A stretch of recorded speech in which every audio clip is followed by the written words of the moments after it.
ॐ जननीं शारदां देवीं रामकृष्णं जगद्गुरुं पादपद्मे तयो श्रित्वा प्रणमामि मुहुर्मुहुः.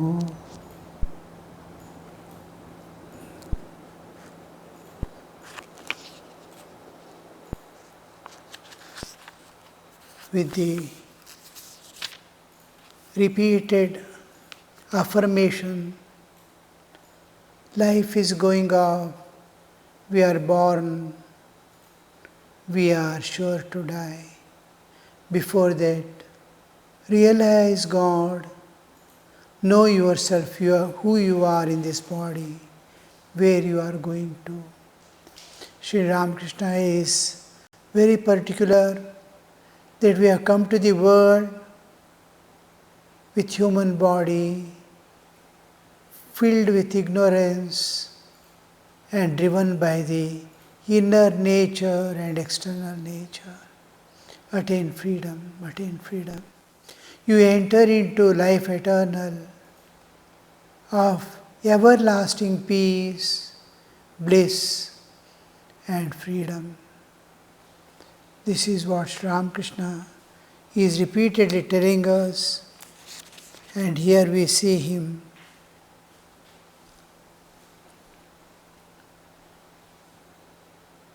Karma Yoga is very hard indeed. Of the commonly discussed 4 yogas, Bhakti Yoga, Jnana Yoga, Karma Yoga, Raja Yoga, the Karma Yoga is very hard indeed.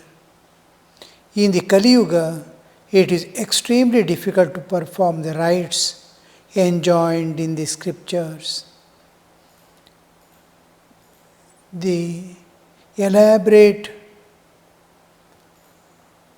rites in the puja, you see the rules and regulations.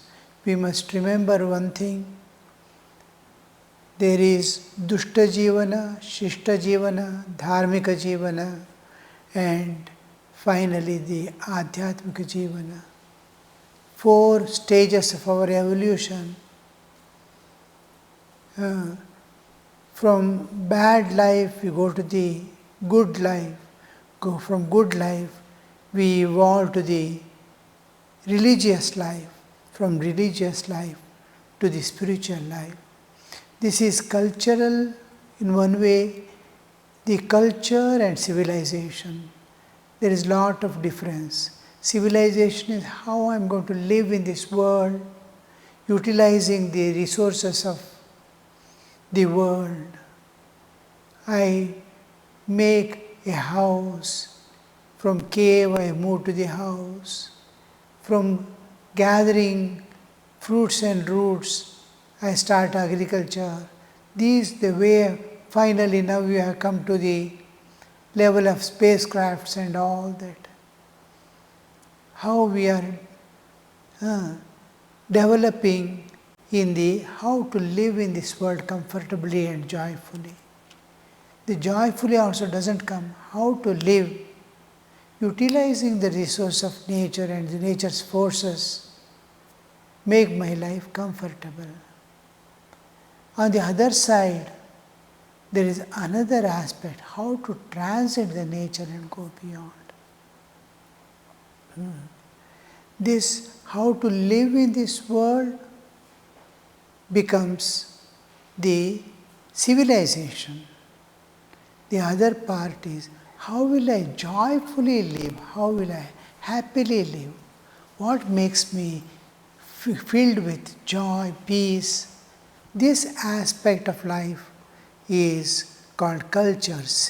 We bring play into picture, dance, arts, all these things that make me happy. Musical instruments. Slowly we enter into the understanding of religious needs, needs of God, worship of nature, how to love nature, how to live with nature, how to utilize nature is a part of civilization. How to live harmoniously with nature, utilizing the nature in such a way that I am happy. How to make myself happy. I want ananda, I want sukha. So living is one part, the other how to be happy is another part. In that we come across this spiritual and religious life become part of the culture. Civilization is different from culture. So now when we see our individual evolution from the bad life, the bad is a part of the nature, not the evil, good and bad. When one becomes two, there is one reality which is going to become two by projecting forth or by the manifestation of the universe. Universe is a constantly changing flux, and this is unchanging eternal reality. So from one, when two comes into picture, there will be dharma and adharma. That doesn't stop at two merely. In this, there won't be duality because this is unchanging eternal reality. In the created universe, there will be multiplicity. It will not remain with two. It becomes multifarious universe, 1 into 2, 1 into 2. It goes on multiplying, various patterns, various things start projecting forth. Now, in this universe, there are two, good and bad, right and wrong, dharma and adharma, nyaya, anyaya, all these dualities will be there. Good and bad are aspects of one and the same creation. They merge back each other to dissolve in each other ultimately at the time of dissolution. Till then, dharma and adharma will remain. They go parallel.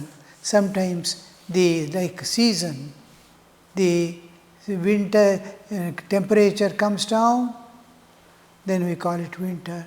Sometimes temperature goes up, we call summer. This summer and winter are there, but there won't be a time when temperature itself is not there. It is a cessation of existence. Like that, dharma and adharma will remain. The dharma and adharma will remain, and the degree of dharma and adharma goes on varying. So this variation we call the 4 yugas. Now, bad is a part of creation. So there are bad and there are good. But the evolutionary nature's plan is evolution of every jiva.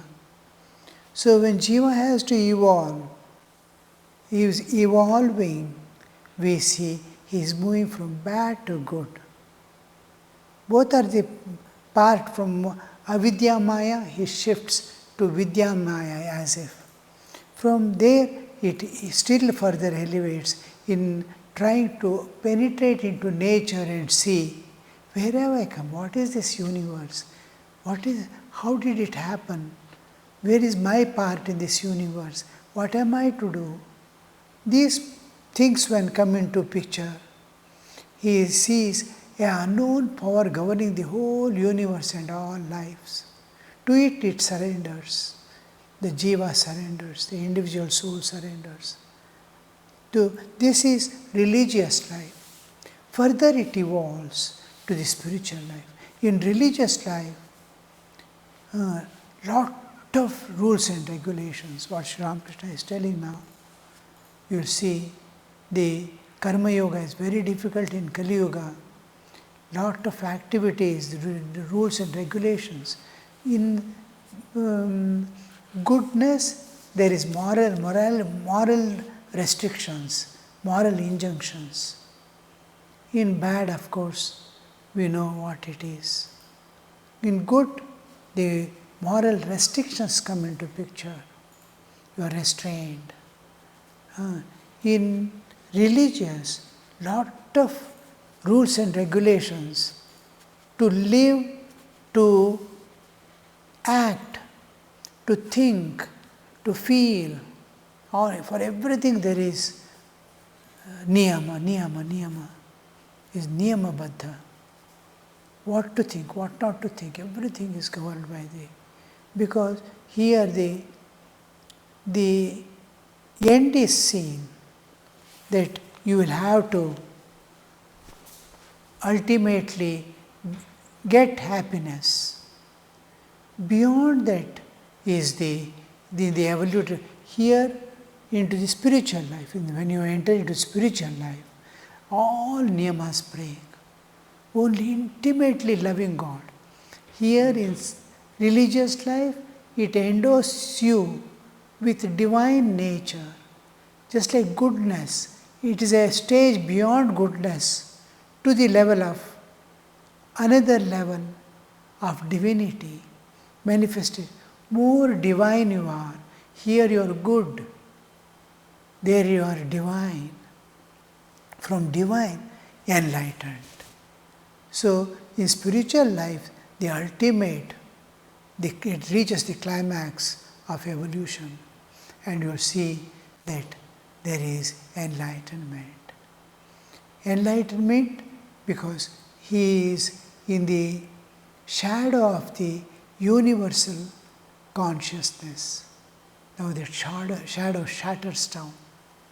See, beyond this universe is eternal light of consciousness, Chaitanya, Shuddha Chaitanya, pure consciousness. What that pure consciousness beyond time, space, causation cannot be conceived, yet intellectually we try to stretch ourselves to understand that it is something light. We can see light of existence. This is physical light that reveals matter. There is still another light, intellectual light.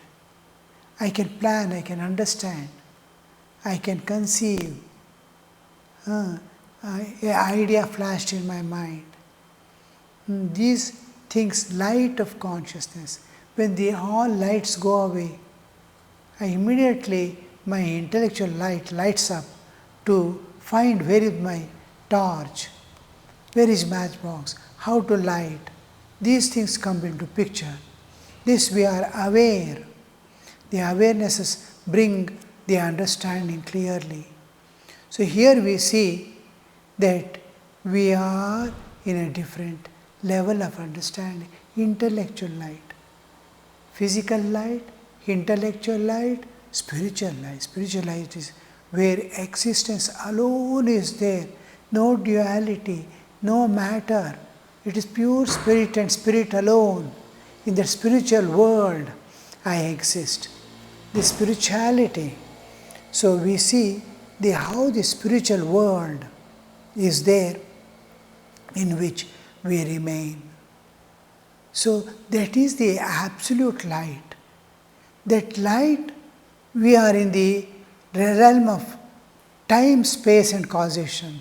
The whole universe is in the realm of time, space and causation. Beyond is the light, universe is there, as if the universe is throwing a shadow and all jivas, we jivas, living beings, the individual consciousness are within that shadow of the universe. It is like a universal the universal being, what we call ultimately Ishvara. He is standing in between the jiva and the absolute existence. The light of the absolute is not reaching the jiva because of the universal existence. The universe itself is throwing a shadow of the absolute upon. In that shadow, all jivas are unable to see the light of consciousness within and beyond. Nowhere it is. We are growing. This is cosmic darkness. And this is called tamas. When we say in Upanishad, tamas of parasthat, he enters into tamas of parasthat. When we say he is entering into tamas of parasthat, beyond the darkness, it is darkness cast by the universal existence in which jivas are growing. We are all living in a darkness. It looks like brightness, as if we are living in light. This is physical light. Light of the sun or this light is, but we are in the shade of the universal existence. The absolute is on the other side, universe, and we are within the universe. The dark shadow of the universe, we are all jivas are growing within the shadow of this universe. This shadow covering all lives is called the tamas. When we say tamas of parastat in Upanishads, we see a new understanding. Oh, there is a cause. This darkness shed by the universal existence, because of which we are not able to see the beyond, this darkness is called Maya. How clearly it manifests, you see. The darkness, just like this beautifully shining sun, slowly clouds form. The clouds form, clouds become darker and darker and darker. It covers the whole sun, and it is looking as if it is evening. In the midday of bright summer, you will see cloud gathering down and cloud is a small patch compared to the sun. Millions of earths can be placed over the sun. Such a vast sun, and a patch of cloud is covering the whole sun. And on the earth we see darkness is there. It is not absolute darkness. If absolute darkness is there, we would not have understood or known what is there. But this is a twilight-like. We see the light because I am living, I am conscious, I understand, I perceive, I conceive. Because of this I understand there is something. I have a little individual consciousness, I am conscious. This consciousness only is the light for me. There is no other light for me. Light of consciousness, the individual small consciousness, that too not the real consciousness, manifested consciousness of the waking state. It again dissolves in the sleep, goes back to the causal, the real individual consciousness. It is as if sun is there, sunlight is reaching here. So with this light I am seeing, but the real light is entirely different. Then when we enter into spiritual practices, when we evolve, the evolution takes place from the bad to the good, and good to the religious to the spiritual. That is, from Durjana we become Sajjana, from Sajjana we become Dharmika. The bad to good, good to religious. Dushta Jivana, Shishta Jivana, Dharmika Jivana, Adhyatmika Jivana. In Dharmika Jivana, a lot of rules and regulations. In goodness, there is only moral perfection, lot of moral restrictions. It is restrictions. Restrain. Here, follow the niyama. Follow the niyama. So, in religious life, you will see, with all following all the rules and regulations of life given by the dharmic institutions, we see we don't attain anything. We don't have a fall. We are not fallen is the only protection that we have. So, beyond is the other thing. When we enter into spiritual life, we see a new light. This we entering into spiritual life, slowly this darkness starts reducing. When the shadow, as if shadow is becoming thinner and more light I am finding. Finally, we see entirely the darkness goes away. we are seeing the direct light of we transcend the nature, we transcend the universal existence. And there we see, we have reached the light of the whole universe disappears from the consciousness. And we see the direct light of the Absolute falling on me. And I am exposed to the direct light. This light that we see is called enlightenment. With the sight of the light, we understand that I am that. With that light. Very sight of the light, we get back our lost identity.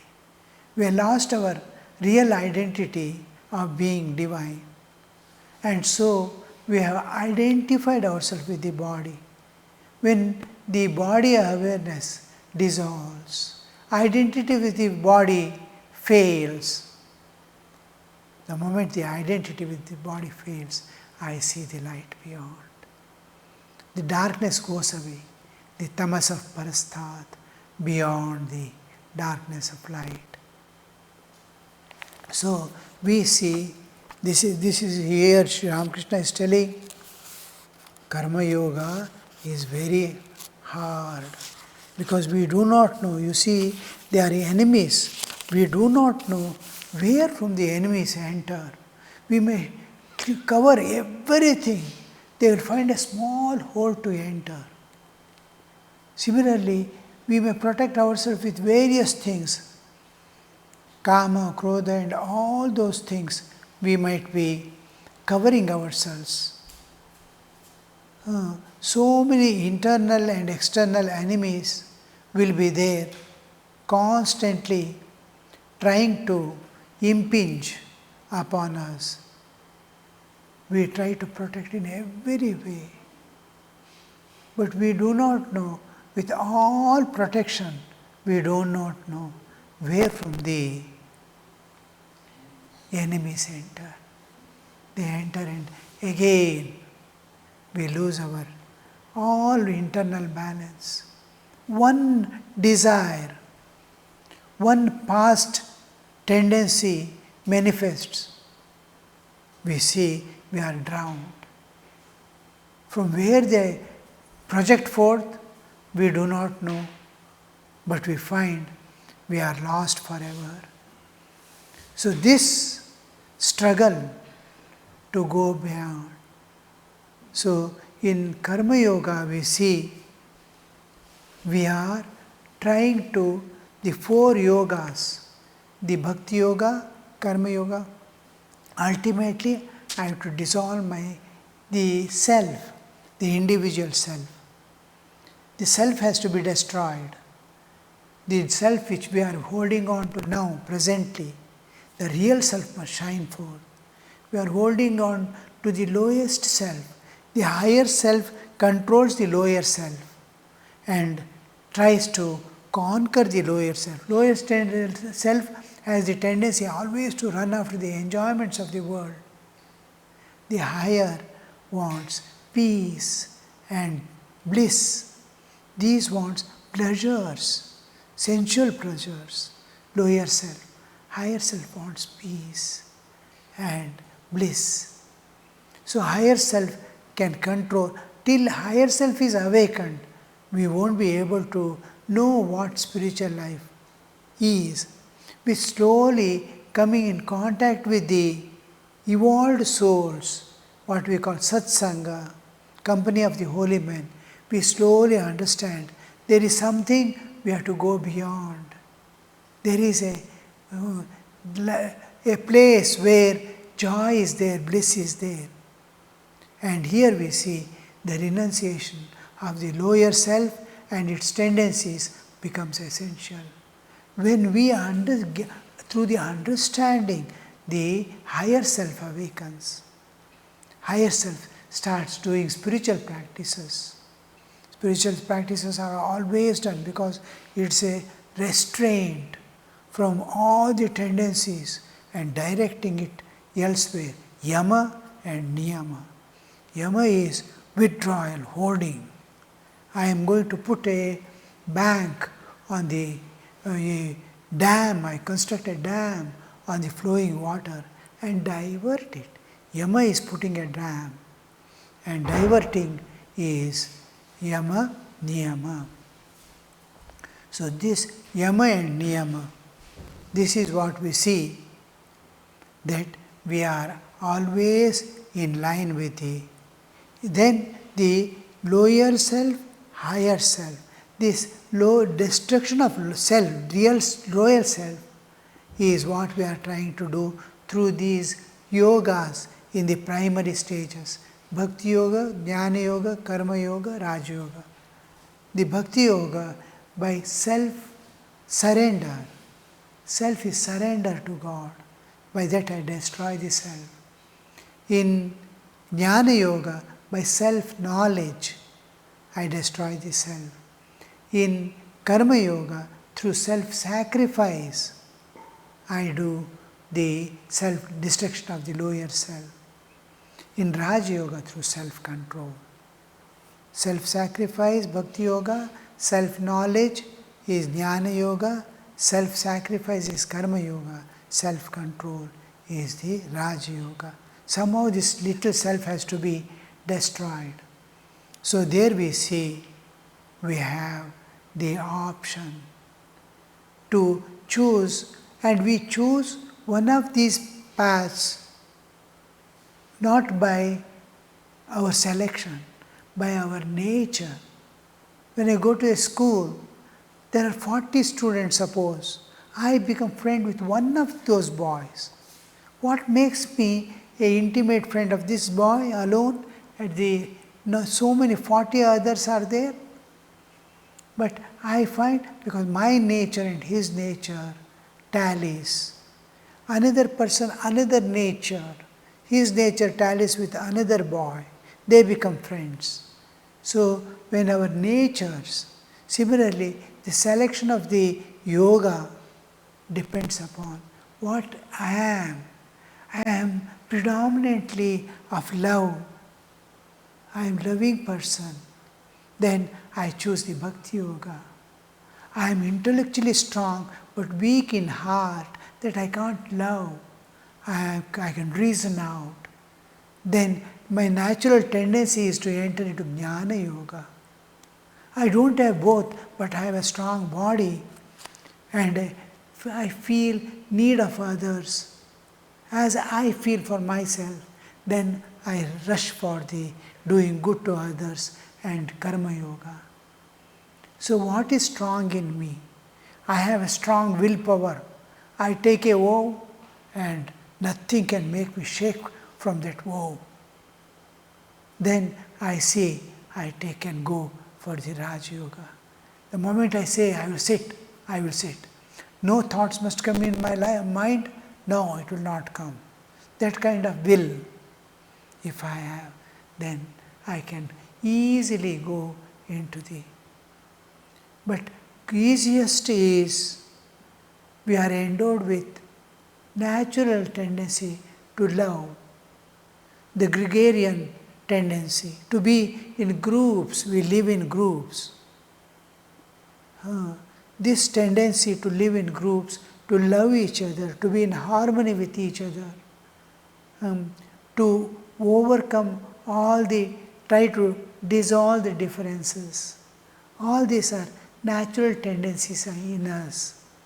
When we see a person suffering intensely, we feel, we have a heart.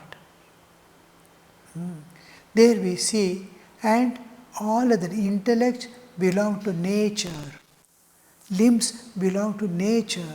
Karmendriya, Jnanendriya, all these belong to nature. Love is my own manifestation. Love is manifestation of Atman. It doesn't come in the universal universe, the parts of the universe, the 24 cosmic principles.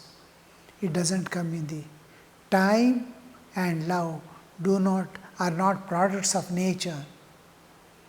Love is as if my heart, my existence is flowing out. Love is something. So here we see love is natural. It's my own. Intellect is somebody's vehicle. This is my own vehicle. Om Shanti Shanti Shanti Harihi Om Tat Sat Shri Ramakrishna Arpanamastu.